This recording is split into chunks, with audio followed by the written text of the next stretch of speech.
I'm a busy homeschooling mom to 4 kiddos, and weeknights around here are anything but quiet. I want to invite you today into my kitchen to share 5 easy weekday recipes I rely on to feed my family well, even on the busiest day. Let's keep it simple and get the dinner on the table.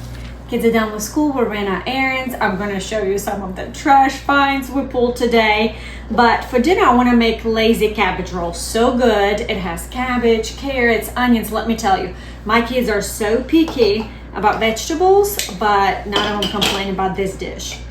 However, usually I use a whole can of spaghetti sauce on top of my cabbage rolls as they cook. However, I can't find it in the pantry. I thought I had it, but you know what? I could go to the grocery store and get it, or I can be true to myself and improvise and to show you guys that sometimes you can just use things you have in your pantry to make do. And so what I'm doing is I found a few cans of tomato sauce or like tomato juice kind of thing. And I also have tomato paste, and I'm gonna thicken it up a little bit with sour cream first. So I'm gonna make the sauce first, and then I'm gonna move on to making the actual cabbage rolls. I used 2 cans of tomato sauce and I added about 2 tablespoons of tomato paste. But if you have spaghetti sauce, it probably will work out better. So either way, once you get your tomato base, you want to add about half a cup of sour cream and mix up well. I used to have love-hate relationship with rice because every time I would cook it, it would overcook and be a mush. So I saw this trick on social media where you just cook it like you would pasta. You bring water to a boil, you add your rice, and I'm gonna add 2 cups because we're gonna use some in our recipe, in our cabbage rolls, and then some rice we actually enjoy eating with cabbage rolls because you can add that delicious tomato sauce on top of it. And then you cook it until the rice cooks, and then you drain it, rinse it with cold water, and my rice now comes out perfect every time.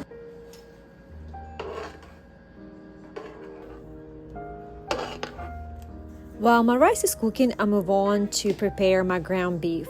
I have about 2 pounds of ground beef, and I add all my favorite seasoning. Well, that usually consists of salt, pepper, garlic powder, onion powder, and you honestly can add anything that you like that you enjoy adding to like your burger. Then you want to mix in 1 egg, and that will help bind our ground beef together when we form patties. Once everything is mixed together, I set it to the side and I move on to work on my vegetables. I grate about 1/3 of a small cabbage head. I had to pause for a minute and check on my rice, and it looked like it was ready. So I went ahead and rinsed it with cold water so it would stop cooking. And then I just let it sit in a strainer until all the water drained. Next, I needed to grate my carrot, and I usually like grating it on the smallest setting so it's not big and chunky. And I finish it up with onion. I also like grating it on a small setting so that way you can't really feel it while you're eating your meat, like crunch it. My kids would be picky about that. So this allows me to hide vegetables well inside this meat. There are some recipes that tell you to go ahead and add raw vegetables that you just grated in your meat. However, I love to cook my vegetables first. I feel by caramelizing your vegetables, it kind of brings out extra flavor. It softens your vegetables and also cooks out all the extra liquid. This way, your cabbage rolls, when you cook them on both sides, do not fall apart.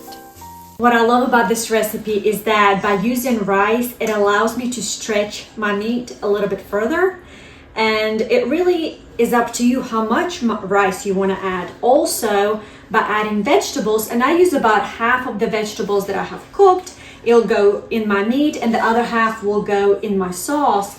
And what I love about that is that it hides vegetables. Like when you eat it, my picky 6-year-old eats it with no problem. So I feel like you can hide vegetables and your kids will still enjoy this very much. Once I mix my meat ingredients together and then add the rest of the vegetables to my sauce ingredients, it's time to actually form the meatball patties. You can make your cabbage roll any shape you want. You could make like a small meatball, you can make it like a large meatball, you could form it like a burger patty. Traditional Slavic cabbage rolls, they're made more like a a big meatball, but instead of round, it's more oval.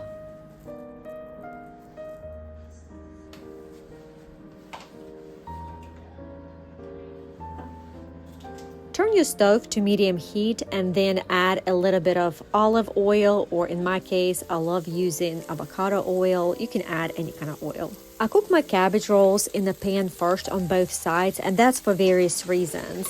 I like that it gives you this caramelized dark color on both sides, but also it adds to the flavor and it keeps cabbage rolls from falling apart once they are finishing up cooking in a Dutch oven. I love using my Soviet-era Dutch oven, but you can use anything that can go in the oven and has a lid with it, or you can also use like a glass dish and add aluminum foil on top. Place your dish in the oven and cook at 350 for about 1 hour. To me, this dish tastes like comfort food. You get soft cabbage, savory meat, and that slow-cooked flavor that you only get when something's been simmering all day. It is pure perfection. We had a really busy day today, so I'm in for a very easy dinner. This one never disappoints. It's called Poor Man's Beef Wellington. I think I'm saying it correctly. Hopefully I did, but anyways, it's a knockoff of using a big expensive steak wrapped in little puff pastry. We're just gonna use regular ground beef, seasoned, and add some toppings to it, and it tastes absolutely delicious. We're gonna start off with opening a puff pastry. These are sold at any grocery store freezer section, and I love using it. You want to let your puff pastry come to room temperature. I usually take it out 30 minutes before I start making this dish. Once I roll out my puff pastry on a baking sheet, I move on to working with ground beef. You can add all your favorite seasonings. I measure with my heart, so I add salt, pepper, garlic powder, onion powder, and then mix it all together. Depending on the brand of puff pastry that you get, this one came from Walmart, so it was only one puff pastry sheet, so you can divide it in about 4 equal rectangles. Then we're going to cut in the middle of a puff pastry, creating 8 equal squares. Then you want to form a burger patty that's big enough to fit in the middle of each square. And then we're going to stretch out the dough around the patty. Next comes the fun part. Add all your favorite toppings. For my husband, I add cooked onions and mushrooms with a slice of cheese. For myself, I just add mushrooms and onions.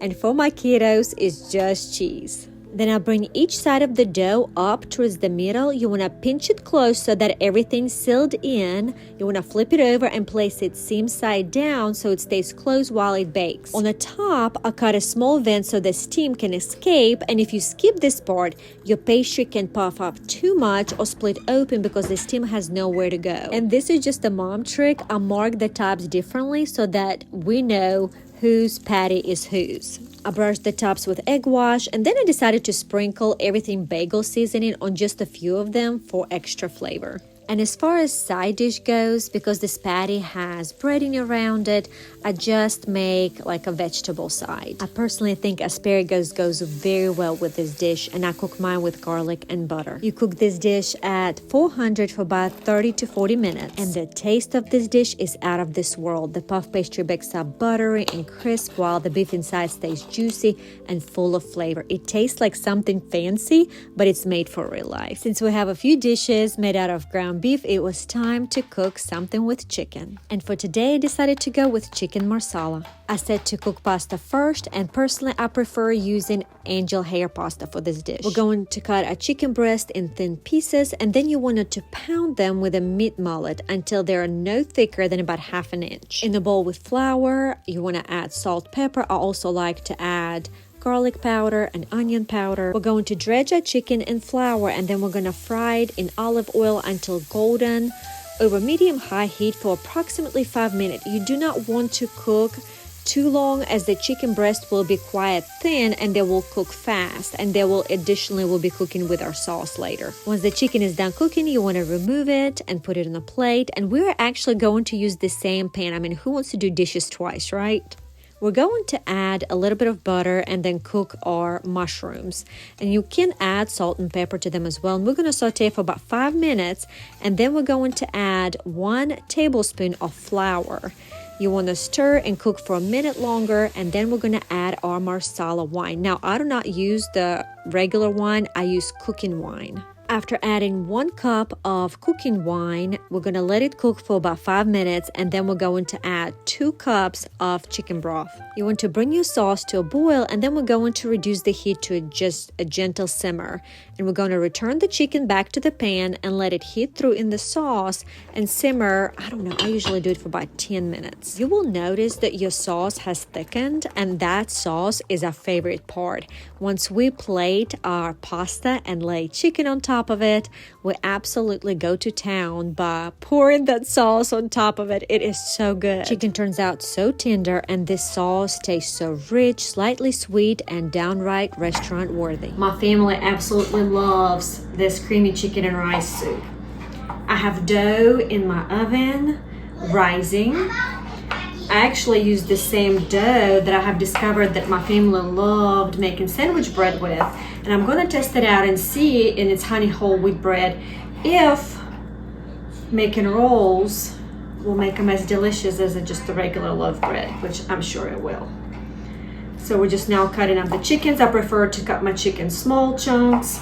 Now also with this soup, I've tried making it both. I have used it like rotisserie chicken, shredded chicken, but we found that cutting it in little chunks works better for us.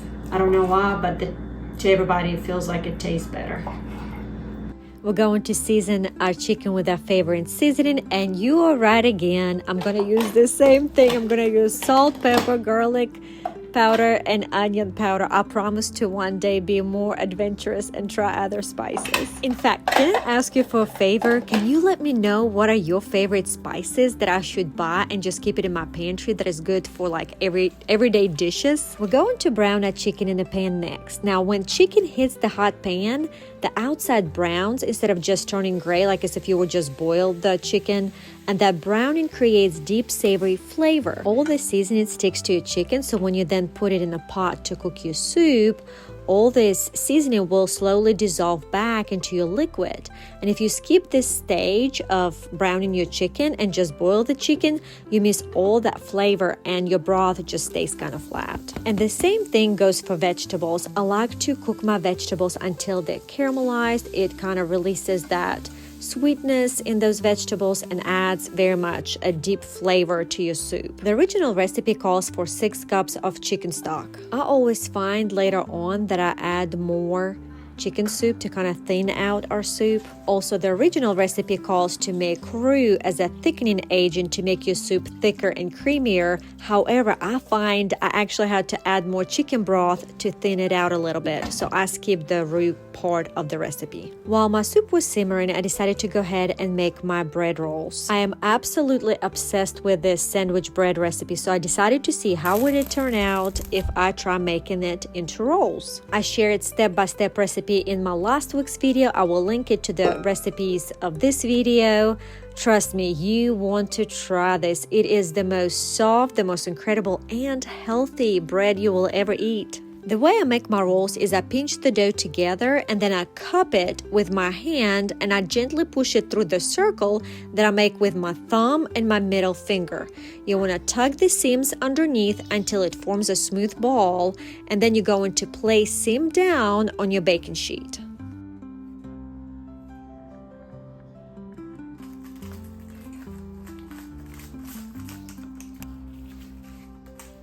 Cover the top of the dish with plastic wrap. You can also cover it with a clean towel, and then I would always put it in the oven where it's draft free and warm. Once they're doing their second rise, it usually takes about 30 minutes for them to double in size. I usually brush the top of my bread, like sandwich bread, with egg white. But in this instance, I did not have any more eggs in the fridge. So I ended up improvising and I used some of the heavy whipping cream that I was going to use for soup. I took just a little bit and brushed the tops with it. And then I baked my rolls at 350 for about 35 to 40 minutes. You do want to check on them, make sure that the tops are not extra brown. And once the rolls are done baking, you have to figure out how to keep yourself from eating the whole pan in one setting. It is so good. It smells delicious. They're so incredibly soft and just so absolutely delicious. I had to sneak one roll and just enjoy it before moving on making the rest of the soup. I add rice to the soup about 20 minutes before serving dinner. So I usually add 1 cup of rice, and you can mix and match. I use about 1/3 of wild rice mix and about 2/3 of regular white rice. So you want to put the lid on and just kind of simmer your soup and let the rice completely cook. Once you see that your rice has cooked, you want to add 1 cup of heavy whipping cream. And at that point, I usually lower my temperature of the stovetop to low because you don't want to scorch your milk and ruin all this effort in making this soup. Trust me, ask me how I know this. It may have happened a time or two. There you have it. Easy dinner, delicious, hearty, smells fabulous, and tastes just as good. It is a little after 3 o'clock. This clock has yet to be reset to show the correct time after our power went out. But I'm just now getting started with our dinner. It's been a crazy busy day. I feel a little bit stressed, so I'm trying to think of something easy to make for dinner tonight. And I think I'm going to try a new recipe that I saw on social media that looks like it should take no time to fix it. So let's see also how it turns out. We're going to use a big pot for this recipe because we're going to use jumbo shell pasta. So you want to fill up your pot with water, and then we're going to add these shells in and cook like you would regular pasta. I have about 2.5 pounds of ground beef. Now I know I will not use all for the recipe, but I'm gonna go ahead and add some spices to it. I may make some extra patties, like a burger patties for my husband to go with this meal. So we will see. I can also freeze some meat that we do not use. Now here you're going to be proud of me. This past weekend I was visiting my best friend in Columbia, South Carolina, and so we stopped by Trader Joe's and I did pick up a few seasonings from Trader Joe's. After adding this Trader Joe's seasoning blend, I added also salt, pepper, garlic powder, onion powder. Again, you can add any of your favorite seasonings. So the sauce, instead of using your regular pasta sauce, it called for adding to water a few tablespoons of sour cream and a few tablespoons of tomato sauce, which honestly, if I had to do this again, I would, instead of adding to the water, I would add it to chicken broth for extra flavor. Or I made my life easier by adding sour cream to pasta sauce. Once pasta was done cooking, I ended up straining my pasta, adding some cold water so that way it stops cooking, and started to fill my pasta shells with ground beef. And all I did here was pinch a little bit of ground beef mixture, shaped it in oval shape balls, and then stuffed it in my pasta shell.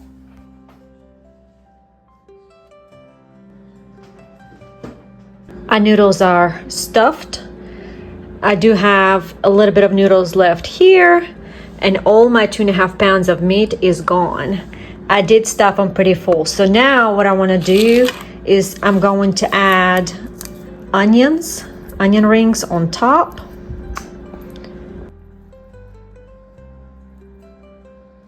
And of course, I had to find a way to add my bay leaves to this dish because I truly believe that adds so much flavor. Then add sauce over the shells and add some cheese to the top of your pasta.